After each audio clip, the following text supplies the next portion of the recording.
So building these behaviors, excellent work. We did a great job during those early years. To go to the darker side, right? The things I wish we had done better. I definitely remember looking around and realizing there wasn't really a whole lot of diversity in the team. Now, there was gender diversity. As a matter of fact, voice is one of the most gender diverse technology organizations or part of our industry. Not all teams, of course, but at Alexa, at one point, all of my leadership was female until it hit the executive ranks. At the beginning, basically, our mission was to create a kitchen device for the 1% of the 1%, people who could afford to put a voice enabled device in their kitchen.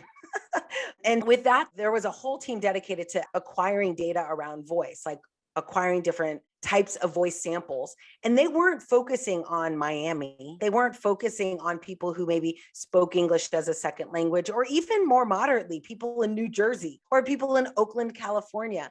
I was asked to actually go to Oakland, California to meet this person. He was having trouble getting Alexa to respond to him because of his accent. And again, that's all goes back to, did we collect data on that? And even any diversity in that initial collection. And that's just kind of one example, but we just weren't really asking questions about who's going to use this. I say the same thing about, like, even as we started to diversify use cases, we weren't thinking about the classroom.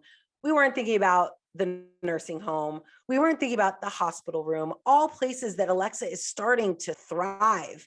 As a matter of fact, you probably know Alexa has invested and created now an elder care part of their team. There's a person who does that now. But back then, we didn't really do a good job of asking better questions. Today, I've come to know it as design justice. Like when you're designing a product, especially one like Alexa, you don't just ask, who is this going to help, which we definitely ask that question, but also who's it going to hurt, whose lives will change in not a great way.